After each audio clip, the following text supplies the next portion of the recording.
अगर आपको भी अपनी ड्रीम कंपनी में प्लेसमेंट पानी है तो कितना डेटा स्ट्रक्चर एल्गोरिदम आपको पढ़ना पड़ेगा।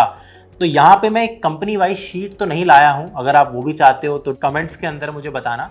बट आज मैं एक रफ सा आइडिया देना चाहता हूँ कि कितने, जैसे फॉर एग्जांपल 5-10 लाख की जो कंपनीज है वो कितने लेवल का डीएसए आपसे पूछती है, 10 से 20 लाख की कंपनी कितना पूछती है, 20-30 लाख की जो कंपनीज है जो इतना पैकेज देती है वो कितना डीएसए पूछती है, गूगल जैसी कंपनीज कितना डीएसए पूछती है। इनमें से कौन सी ऐसी कंपनी है जिसमें अगर आपने कम्पिटिटिव प्रोग्रामिंग ज़्यादा अच्छे से नहीं कर रखी तो आपके चांसेस कम हो जाते हैं प्लेसमेंट के। क्या ऐसी कंपनीज भी एग्जिस्ट करती है, तो वो भी मैं आपको बताऊंगा। और लास्टली मैं आपको यहाँ पे यही बताना चाहता हूँ कि कितनी प्रिपरेशन वैसे आपको इन जनरल करनी चाहिए, क्योंकि डेटा स्ट्रक्चर एल्गोरिदम काफ़ी यूजफुल तो है, और कौन सी ऐसी भी कंपनीज है जिसमें इतने लेवल का डेटा स्ट्रक्चर एल्गोरिदम नहीं पूछा जाता और पूछा ही नहीं जाता कुछ कंपनीज में। तो चलो बात करते हैं इस वीडियो की। सबसे पहली बात तो अगर मैं कैटेगरी वाइज डिवाइड कर दूं और मैं नॉर्मली आपको बताऊं जितनी भी कंपनीज होती है ऐसी टाइप की, जैसे TCS, विप्रो, इन्फोसिस और कई हद तक एक्सेंचर हो गया, काफ़ी ऐसी कंपनीज जो कि 5 से 6 लाख का पैकेज देती है, कभी कभी 10-12 का भी। तो ये वाली टाइप की कंपनीज आपसे यार बहुत, वैसे तो प्रोग्रामिंग के क्वेश्चन ज़्यादा पूछती है, तो ऐसी कंपनीज के लिए आप सी प्रोग्रामिंग टाइप के बेसिक्स भी पढ़ के जाना, क्योंकि वो भी काम आ जाता है। आपसे एप्टीट्यूड टाइप की चीज़ें पूछी जाती है। डेटा स्ट्रक्चर्स की जब बात आती है तो आपसे बिल्कुल बेसिक एरे, स्ट्रिंग्स, ये सब चीज़ें पूछी जाएगी। यस, आपसे लिंक लिस्ट के क्वेश्चन भी पूछे जा सकते हैं, उससे भी ज़्यादा उसकी इंप्लीमेंटेशन टाइप से पूछी जा सकती है, स्टैक्स और क्यूज, और कभी कभी ट्रीज के बड़े आसान सवाल आपसे पूछे जा सकते हैं।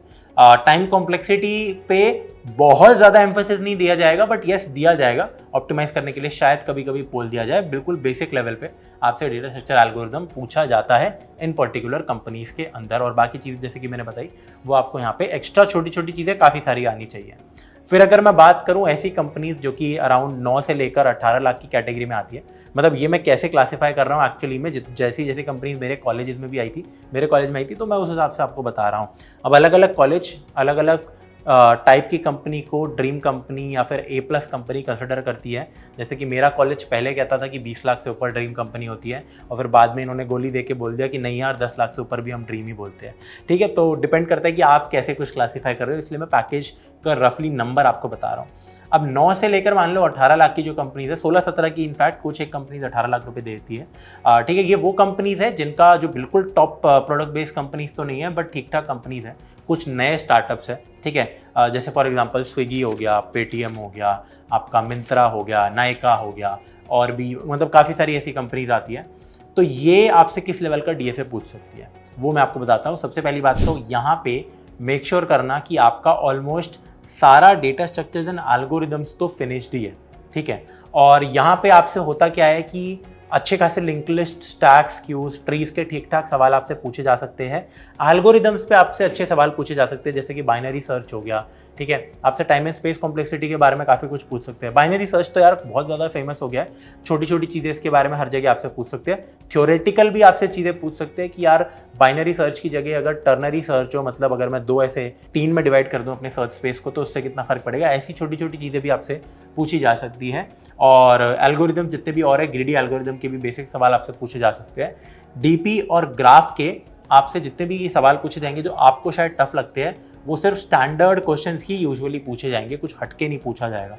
बट यस, आपकी एंड टू एंड एक डीएसए की प्रिपरेशन ज़रूर होनी चाहिए अगर आप ये वाली कंपनीज भी आज के टाइम पे अचीव करना चाह रहे हो, क्योंकि कुछ भी हो सकता है, आपसे कुछ भी क्वेश्चन ऐसे में पूछे जा सकते हैं। एक इंसान को मैं ही जानता हूँ जिसको मैंने रेफर किया था यहाँ फिजिक्स वाला पे भी। अच्छा, इन कंपनीज में PW को भी ऐड कर दो, जो 9 से 18 लाख की मैं आपको बता रहा हूँ, सॉफ्टवेयर इंजीनियरिंग की यहाँ पे स्पेसिफिकली बात हो रही है। तो एक इंसान को मैं ही जानता था, मैंने उसको रेफर किया। वो एक बहुत ही ज़्यादा अच्छा खासा डेवलपर है, मतलब उसे फ्रंट एंड बहुत अच्छे से आती है, बट उसका डीएसए पे कमांड इतना नहीं था। तो जब उसने इंटरव्यू दिया PW के लिए, तो बेसिक एरे वैरे के क्वेश्चन उससे हो गए, बस उससे एक ना डीपी का क्वेश्चन पूछ लिया गया था। हालांकि वो एक स्टैंडर्ड सबसेट वाला सवाल था, लेकिन फिर भी क्योंकि उसने प्रैक्टिस नहीं कर रखी थी तो उससे वो वाला क्वेश्चन नहीं हुआ। तो मेक श्योर करना यार आप ये सारी बेसिक लेवल की चीज़ें तो यार प्रिपेयर करके जाना। जितने भी फेमस क्वेश्चन होते हैं, टॉप 100-150 क्वेश्चन टाइप से लीड कोड के अंदर भी होते हैं यार, वो तो आपको आने ही चाहिए। ठीक है, ये वाली कंपनीज के लिए। प्लस इनमें से काफ़ी ऐसी सारी कंपनीज है जो कि नए स्टार्टअप्स अगर है तो यार डेफिनेटली आपके प्रोजेक्ट्स देखे जाएंगे, आपकी डेवलपमेंट अच्छी खासी होनी ही चाहिए। ठीक है, फिर लास्ट कैटेगरी हमारी आ जाती है कि यार बिल्कुल जो आपके टॉप फैंग टाइप कंपनीज हो गई, अमेजॉन, गूगल, माइक्रोसॉफ्ट टाइप का हो गया, एंड बाकी और कंपनी स्प्रिंकलर, अटलासियन, ऊबर और बड़ी बड़ी कंपनीज हो गई। ठीक है, तो कोऑर्डिनेशन, इन सब के अंदर कैसे जॉब पाए, इनमें किस लेवल का डीएसए पूछा जाता है। तो इनको भी मैं यार 2 कैटेगरीज में काइंड ऑफ बांटना चाहता हूँ। अमेजॉन और माइक्रोसॉफ्ट के लेवल को आप गूगल के लेवल से बिल्कुल भी कंपेयर ही नहीं कर सकते। इंटरव्यू क्वेश्चंस की मैं बात कर रहा हूँ, भले ही पैकेज कहीं ना कहीं सिमिलर आपको दिख जाएगा, लेकिन लेवल ऑफ क्वेश्चंस को तो आप कंपेयर ही नहीं कर सकते, ना ही कोडिंग टेस्ट में और स्पेसिफिकली इंटरव्यूज में नहीं कर सकते हो। अमेजॉन टाइप में, माइक्रोसॉफ्ट में अगेन आपको पूरा डीएसए आना चाहिए, स्टैंडर्ड क्वेश्चंस तो सारे ही आने चाहिए और एक ठीक ठाक अच्छा खासा आपका लेवल इसमें होना चाहिए। इंटरव्यू में आपसे मीडियम लेवल तक के क्वेश्चन अच्छे खासे पूछे जा सकते हैं। अमेजॉन में थोड़ा इजी टू मीडियम है, माइक्रोसॉफ्ट में किस्मत के ऊपर है, इजी टू मीडियम या फिर सिर्फ मीडियम पे स्टक कर सकते हैं। हार्ड लेवल के क्वेश्चन यूजुअली आपसे वही पूछेंगे जो स्टैंडर्ड क्वेश्चन हो या हल्की सी मॉडिफिकेशन हो स्टैंडर्ड क्वेश्चन की। गूगल में ऑन दी अदर हैंड यार प्रॉब्लम ये आ जाती है कि बहुत सारे गूगल के जो इंटरव्यू ले रहे होते हैं लोग, शायद वो कंपेटिटिव प्रोग्रामर्स रहे होते हैं, राइट। तो वो आपसे इसलिए बहुत अच्छे डीएसए के सवाल पूछ लेते हैं। तो it is again of course luck dependent, but आपको तो फुल्ली प्रिपेयर्ड ही रहना है ऐसे केसेस में।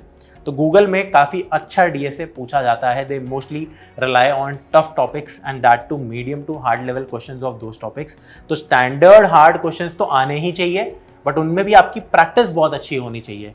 इसलिए ये कहा जाता है, this is not 100% true for everyone, but ये कहा जाता है कि मोस्टली जो भी गूगल में यार ऑन कैंपस आजकल लोग जाते हैं और पहले भी जाते रहे हैं, वो बहुत अच्छे कंपेटिटिव कोडर्स होते हैं कहीं ना कहीं। बहुत ऐसे एग्जांपल्स मिलेंगे जिन्होंने सीपी कभी नहीं की है बट डीएसए से उनका सिलेक्शन क्या कहते हैं हो गया है। बट अगेन आपको कॉन्टेस्ट तो काफ़ी सारे देने पड़ेंगे और इट इज़ एडवाइजेबल कि मतलब अगर आप बहुत अच्छे कंपेटिटिव प्रोग्रामर हो तो वो फिर स्मूथली निकल जाते हैं आपके जो राउंड्स है ना, उसमें बहुत ज़्यादा तकलीफ आपको नहीं होती है।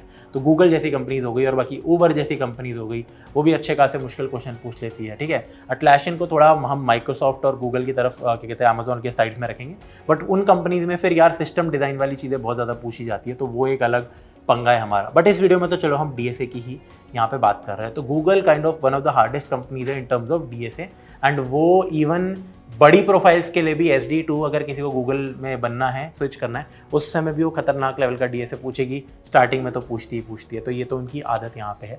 स्प्रिंकलर में भी यार अच्छा खासा डेटा स्ट्रक्चर एल्गोरिदम आपसे पूछा जाता है। मतलब ये लेवल्स आपके अच्छे होने चाहिए अगर आपको बिल्कुल best of the best companies यहाँ पे चाहिए।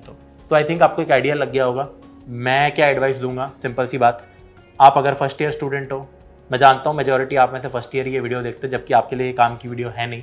आपका सिंपल से एक उद्देश्य होता है कि भाई अपने स्किल्स के ऊपर ध्यान दो, पहले ख़त्म तो करो डीएसए डेव वाली चीज़ें, बहुत टाइम है आपके पास। तो ये सब वीडियोस देखने के चक्कर में मत पड़ो, आप पढ़ो पहले, ठीक है। अगर आप एक ऐसे बच्चे हो जिसके पास कम टाइम बचा है, राइट, बहुत कम टाइम, तो येस आप इफेक्टिवली प्लान कर सकते हो कि कौन सा डीएसए, कौन सा डीएस डेटा स्ट्रक्चर पर आपको ज़्यादा ध्यान देना है, ठीक है। इसके लिए आप लीड कोड सर्च कर सकते हो, previous interview experiences of various companies देखा करो, एंड आपको आइडिया लग जाएगा कि ज़्यादा क्या पूछा गया है, ठीक है। कि अगर कोई पर्टिकुलर कंपनी है जो लिंक लिस्ट और ट्रीज ज़्यादा पूछ रही है बहुत, तो चांस वही है कि वही चीज़ें ज़्यादा पूछी जाए।